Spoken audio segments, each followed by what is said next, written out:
요한계시록은 사도 요한이 밤모섬에 유배되어 있을 때 기록한 성경입니다.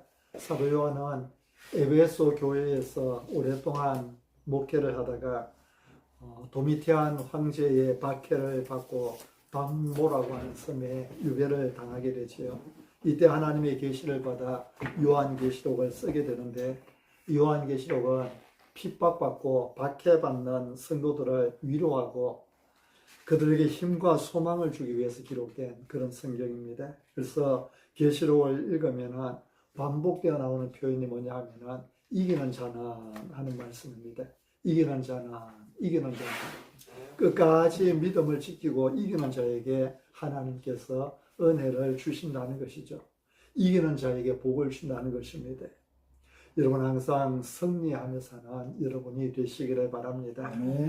요한계시록 2장 3장은 소아시아 지역, 요즘 뭐라면 터키 지역이죠.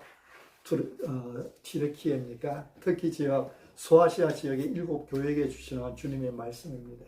근데 이 말씀은 에베소, 스무나, 버가모, 두아티라 등의 7교회만 주시는 말씀이 아니라 이 말씀 또한 오고 오는 모든 세대의 교회들에게 주시는 말씀입니다. 하나님은 이 7교회를 때로는 칭찬하시고 또 때로는 책망을 하십니다. 근데 우리가 요한계시록 2장 3장을 읽어보면 어떤 교회들은 칭찬만 받는 교회가 있습니다.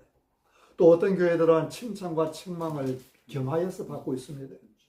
근데 어떤 교회들은 칭찬은 없고 책망만 받는 교회도 있습니다. 스무나 교회나 빌라델비아 교회는 책망 없이 칭찬만 받았습니다. 근데 사대 교회나 라오디아 교회는 칭찬은 하나도 없고 책망만 받습니다. 근데 이들 교회가 책망 받은 것은 그들이 전혀 신앙생활을 하지 않았기 때문이 아니지요. 그들은 나름대로 자부심을 가지고 신앙생활을 했습니다. 3장 1절에 보면 사대 교회는 살았다는 이름은 가졌으나 죽은 자로다. 그렇게 평가를 하고 있습니다. 그들은 살았다는 이름은 가지고 있었습니다. 소문은 잘난 그런 교회였다는 말씀이지요. 누가 보아도 잘 믿는다 할 수 있는 그런 교회였습니다. 그러나 실상은 죽은 교회였습니다.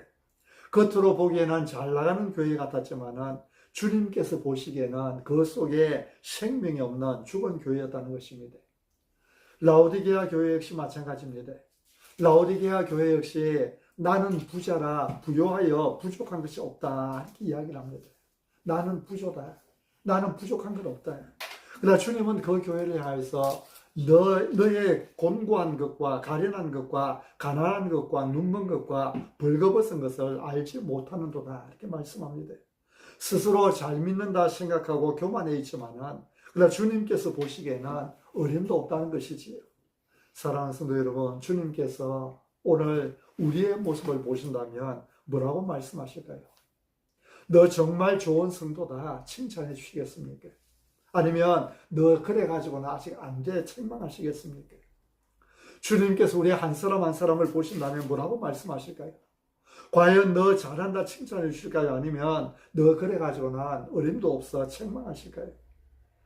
그래도 주님은 아시아의 7교회들에게 말씀하시면서 아직까지 회개할 기회를 주십니다.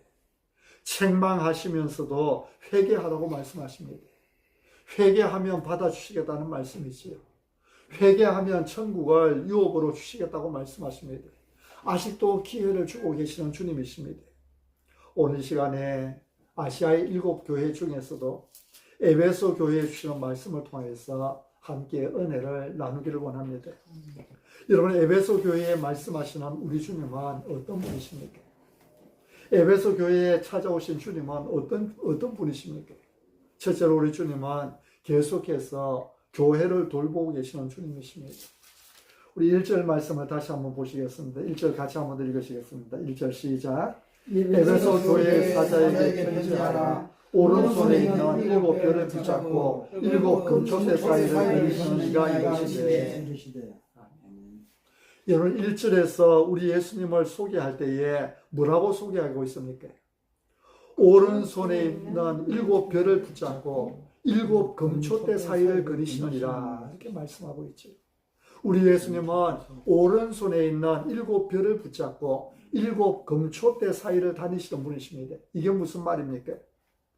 1장에 보면 사도 요한이 밤모섬에 있을 때에 주의 날에 성령에 감동되어 뒤에서 나는 나팔 소리 같은 큰 음성을 들었습니다.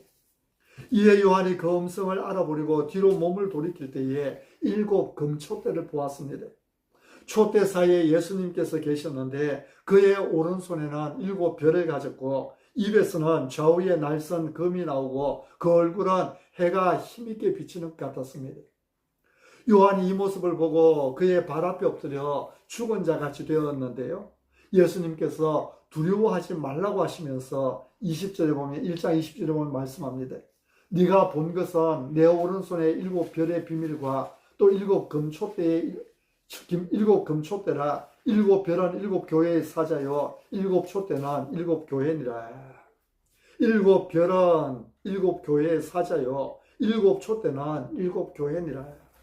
여러분, 예수님은 오른손에 일곱 별을 붙잡고 계십니다. 오른손은 능력의 손을 말씀하죠. 여기 붙잡는다는 말은 헬라어로 크라테오라는 단어를 쓰는데요. 이 크라테오는 그냥 잡는 것이 아닙니다. 그냥 슬쩍 잡는 것을 이야기하는 것이 아니라 아주 꽉 붙잡는 것을 이야기합니다. 강하게 붙잡는 것을 이야기합니다. 예수님은 그 오른손 능력의 손으로 교회의 사자들을 강하게 붙들고 계신다는 것입니다. 꽉 붙들고 계신다는 것입니다. 절대로 놓치지 않겠다는 뜻이 꽉 붙잡고 계신다는 말씀이죠. 예수님은 당신의 교회에 사자들을 세우십니다. 교회의 일꾼을 세우셨다는 말씀입니다. 예수님은 세우신 일꾼을 통해서 일하십니다. 교회의 일꾼을 세우셔서 당신의 자녀들을 돌보게 하십니다. 하나님의 뜻을 이루게 하십니다. 그래서 주님은 교회에 목사를 세우시고 장로를 세우시고 집사를 세우셨습니다. 그래서 사람을 세우셨다고 해서 네 마음대로 해봐라 그냥 내버려 두시는 분이 아니십니다. 오른손으로 그 사자들을 붙들고 계십니다. 능력의 손으로 주님 세우신 사자들을 붙들고 계십니다. 예수님은 교회의 일꾼들에게 능력을 주는 분이십니다. 그래서 교회를 돌보게 하십니다. 하나님의 백성들을 이끌게 하십니다. 여러분, 교회에 사자를 붙잡는다는 말은 교회를 붙잡는다는 말씀입니다. 예수님은 교회에 세우신 사자들을 통하여 교회를 붙잡고 계시는 것입니다. 예수님의 손에 잡혀 있다는 말은 예수님께서 전능하신 손으로 우리를 안전하게 보호하신다는 그런 뜻입니다. 여러분, 오늘도 여러분을 안전하게 붙들고 계시는 분은 능력의 주 예수님이심을 믿으시기 바랍니다. 그런데 예수님은 이렇게 교회의 사자들을 붙잡고 일곱 금초대 사이를 다니시는 분이라 말씀합니다. 예수님은 금초대 사이를 다니시는 분입니다. 금초대는 1장 20절에 교회라고 말씀을 합니다. 예수님은 교회 사이를 다니시는 분이십니다. 예수님은 교회 사이를 다니시며 교회를 돌보십니다. 교회를 보호하시고 교회를 지키십니다. 세우신 목사를 통하여 말씀으로 교회를 붙드십니다. 목사의 기도를 통하여 복을 내려주십니다. 요한계시록이 기록될 당시에는 교회가 엄청 많은 핍박을 받던 때입니다. 네로 황제 이후에 로마의 황제들은 계속해서 교회를 핍박했습니다. 그래서 AD 60년경부터 시작해서 313년 기독교가 공인될 때까지 교회는 피해 역사로 이루어져 왔습니다. 순교의 피해 역사가 교회의 역사입니다. 이렇게 교회가 엄청 많은 핍박을 받던 때에 요한계시록이 기록되었습니다. 우리가 계시록을 읽어보면 이게 도대체 무슨 말인가 도무지 이해하기 힘든 말로 쓰여져 있는 것을 볼 수 있습니다. 여러분, 성경은 어려운 말로 기록되지 않았습니다. 성경은 누구나 알 수 있는 쉬운 말로 기록되었습니다. 구약 성경은 히브리어로, 신약 성경은 헬라어로 기록되어 있습니다.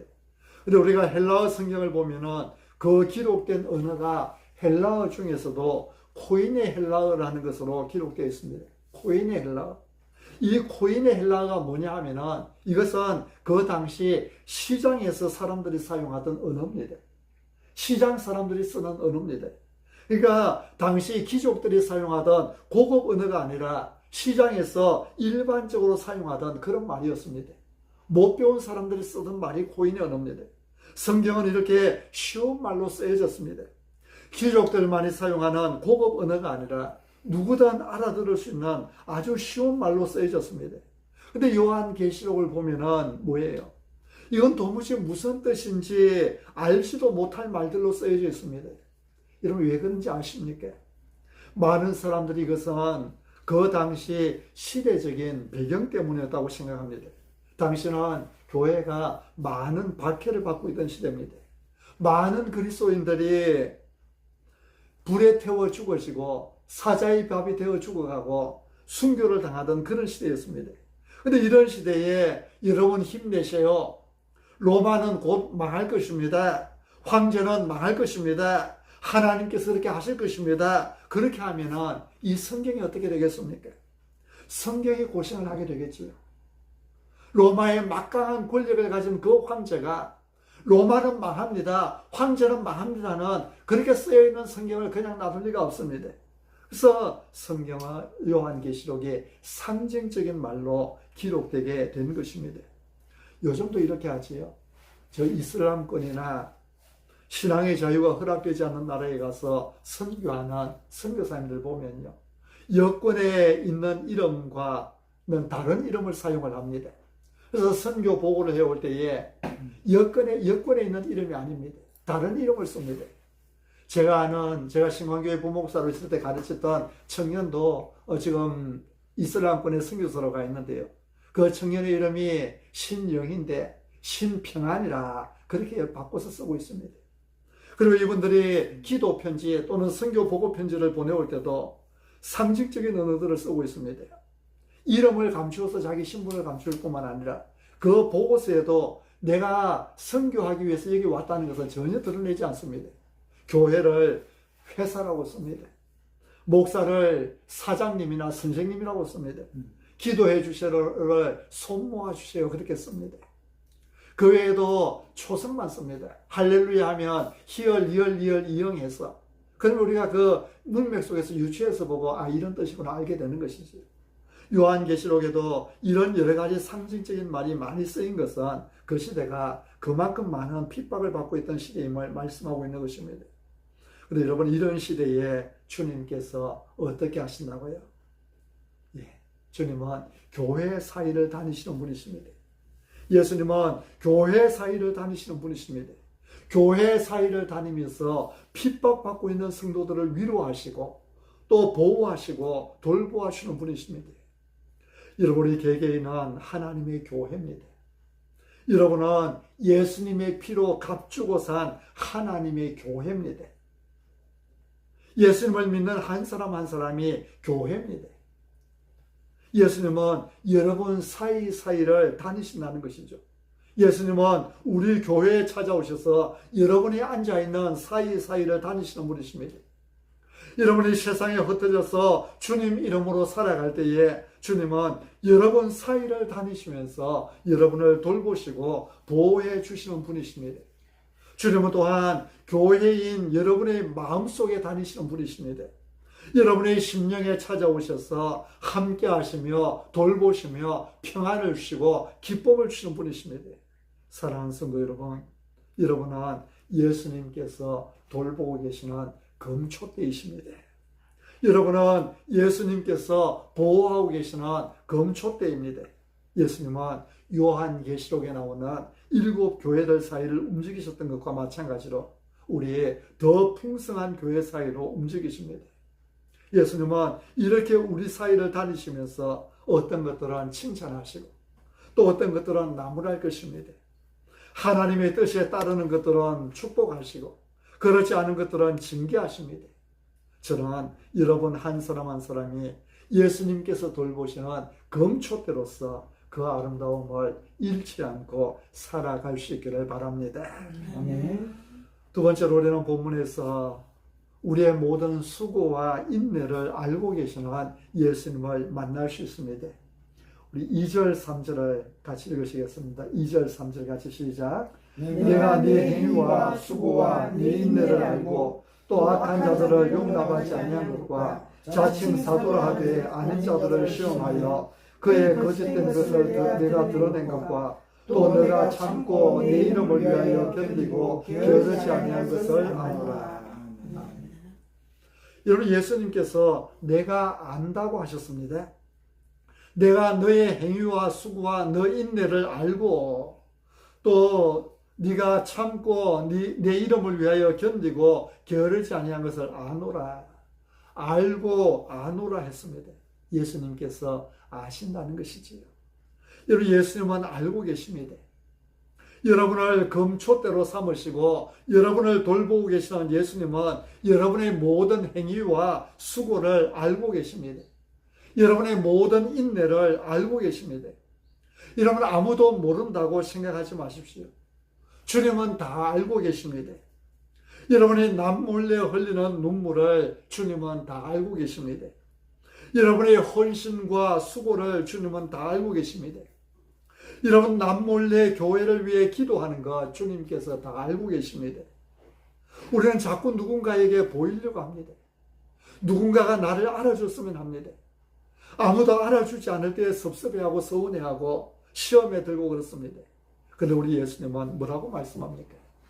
마태복음 6장에서 우리 예수님은 사람에게 보이려고 너희 의를 행하지 않도록 주의하라고 말씀하시면서 우리 하나님은 은밀한 중에 보고 계신다고 말씀하십니다. 은밀한 중에 보시는 하나님께서 갚아주신다고 하십니다. 그러므로 은밀하게 하라는 것입니다. 구제할 때에 나팔 불지 말고 은밀하게 하라. 기도할 때에 골방에 들어가서 은밀하게 하라. 금식할 때에 은밀하게 하라. 은밀한 중에 보시는 하나님께서 갚아주신다는 것입니다.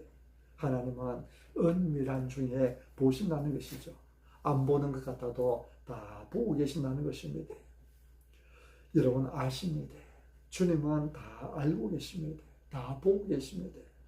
아무도 알아주지 않는데 혼자서 예수님의 사랑으로 헌신하고 봉사하고 베풀며 살아갈 때 때로는 이런 생각이 들 수도 있습니다. 나도 미쳤지. 누가 알아준다고? 내가 이렇게 한다고 누가 알아주긴 하냐 하는 생각이 들 수도 있습니다. 그러나 여러분, 그렇지 않습니다. 우리 주님은 다 알고 계십니다. 주님은 우리의 모든 행위를 알고 계십니다. 우리의 모든 수고를 알고 계십니다. 우리의 모든 인내를 알고 계십니다. 요한계시록이 기록될 그 당시에는 매일매일 자고 일어나면 오늘 또 무슨 어려움을 닥칠까? 무슨 박해, 무슨 핍박을 받을까? 늘 두려움 속에 살아가던 시대였습니다. 그 두려움이 끝없이 이어지지요. 이 땅에서는 아무런 소망이 보이지 않는 그런 시대였습니다. 그럼에도 불구하고 주님은 알고 계시고 참고 있냐는 그들을 위하여서 영원한 상급을 준비하고 계시는 그런 주님이시지요. 주님께서 모든 것을 알고 계심을 믿었기에 사도 바울은 뭐라고 말합니까? 고린도전서 4장 1절에 사람이 마땅히 우리를 그리스도의 일꾼이요 하나님의 비밀을 맡은 자로 여길지어다. 사람들에게 우리가 그리스도의 일꾼이라고 여겨지면 좋겠다는 것입니다. 사람들이 나를 보를 때마다 저 사람은 예수 믿는 사람이다. 예수님의 일꾼이다. 근데 여기 일꾼이라는 말은 헬라어로 휘페레테스라고 하는 단어를 쓰고 있는데, 휘페레테스. 이 말은 사실 노예를 뜻하는 말입니다. 휘페레테스, 노예. 노예 중에서도 이 말은 배의 맨 밑층에서 노젓는 노예를 말합니다. 옛날 로마 시대 배는 노예들이 노를 지어서 가는 배였습니다. 노예들은 배 밑층에 내려가서 노를 저었는데 바로 배의 그 제일 밑층에서 노를 젓는 노예를 이끄는 말이 바로 이 일꾼 휘페르테스라고 하는 말입니다. 그런데 바울은 예수님의 노를 젓는 노예라고 스스로 생각했지요. 그리고 노예들에게 필요한 것은, 일꾼에게 필요한 것은 충성이라고 말합니다.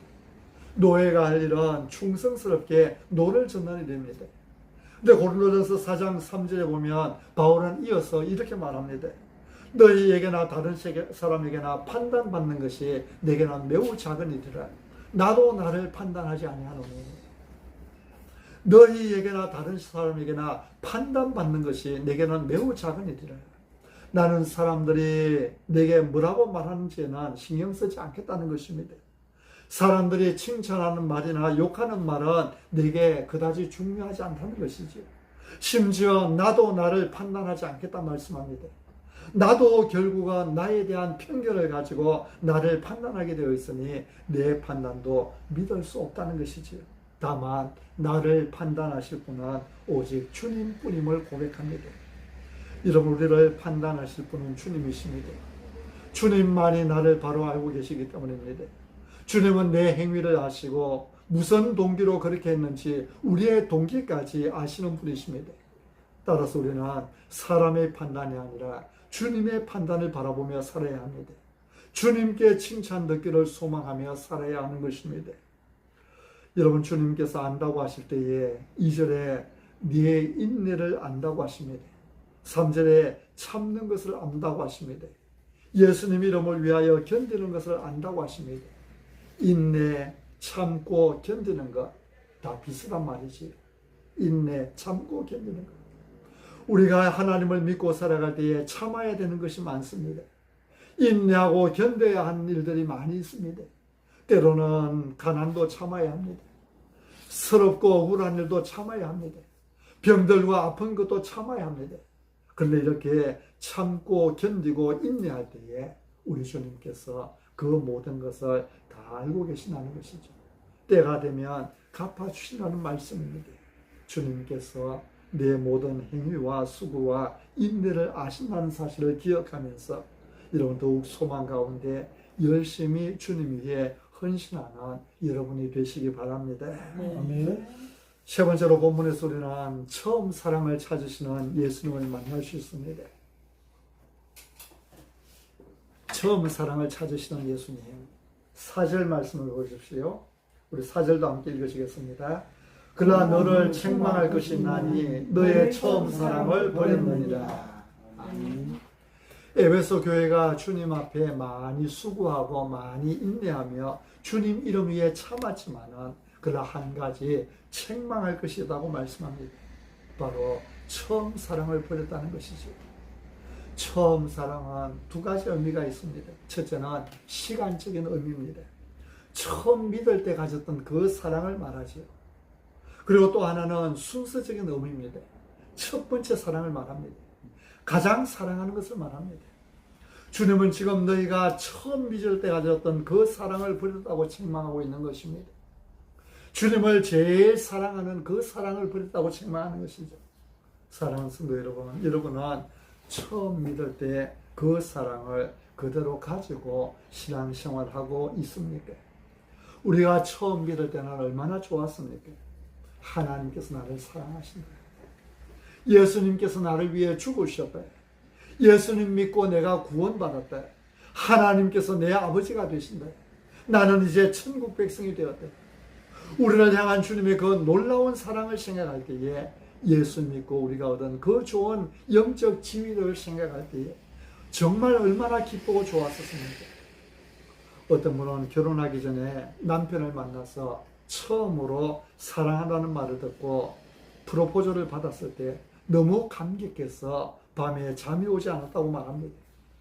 우리가 예수님의 그 사랑을 처음 깨달았을 때에 그때야말로 몇 밤을 새워도 못 쉴 만큼 감격스러운 순간 아니었습니까? 근데 1년, 2년 지나고 10년, 20년 신앙생활하는 가운데 어느새 그 감격, 그 사랑이 식어지고 이제는 아무런 감격도 감동도 없이 그저 냉랭하게 신앙생활하고 있는 그런 우리의 모습은 아닙니까? 여러분, 우리는 하나님의 사랑을 받은 사람들입니다. 우리가 먼저 하나님을 사랑한 것이 아니라 하나님께서 먼저 우리를 사랑하셨습니다. 우리를 향한 하나님의 사랑은 어떤 사랑입니까? 우리를 구원하시기 위해 하나님께서 친히 사람이 되셔서 이 땅에 오시는 사랑입니다. 우리 죄를 대신 짊으시고 십자가에 못 박혀 죽으시기까지 사랑하시는 바로 그 사랑입니다. 몇 년 전에 신문에 실렸던 이야기입니다. 어떤 사람이 생일에 꿩 한 마리를 선물로 받았습니다. 이 꿩을 아파트 베란다에서 키우는데요. 어느 날 창문을 열고 청소하던 중에 그만 그 꿩이 창문으로 날아가 버렸습니다. 사람들을 동원해서 찾아도 찾을 수가 없었습니다. 꿩을 찾기 위해서 전단지를 만들었습니다. 꿩을 찾습니다. 그리고 그곳에다 사례금을 붙였습니다. 꿩을 찾아주는 사람에게는 100만 원을 드리겠습니다. 결론적으로 보면 나중에 지하주차장에서 그 꿩을 찾았다고 합니다. 여러분, 꿩 한 마리 몇만 원이면 사지 않겠습니까? 근데 왜 돈을 100만 원이나 들고 그 꿩을 찾는 것입니까? 이게 사랑이지. 그동안에 키우는 동안에 정이 들었고 그 꿩을 사랑하기 때문에 그놈의 정, 그놈의 사랑 때문에 이런 정신 나간 짓을 하는 것입니다. 꿩이 필요하면 나가서 그냥 한 마리 사오면 되는데 그동안에 키우던 것, 그 사랑 때문에 100만 원이라는 돈을 걸고 찾는 것입니다.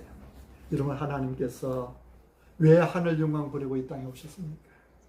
왜 사람이 되셔서 온갖 조롱을 받으시고 십자가에 못 박혀 죽으셨습니까? 다른 건 아니지. 사랑 때문입니다. 우리를 너무너무 사랑하시니까 그렇게 하시는 것입니까? 이런 사랑을 받은 우리에게 이제 하나님께서 하시는 말씀이 무엇입니까? 요한일서에 보면 요한일서 4장 10절 11절에 사랑은 여기 있으니 우리가 하나님을 사랑한 것이 아니요 하나님이 우리를 사랑하사 우리 죄를 속하기 위하여 화목제물로 그 아들을 보내셨습니다. 사랑하는 자들아, 하나님이 이같이 우리를 사랑하셨은즉 우리도 서로 사랑하는 것이 마땅하니라.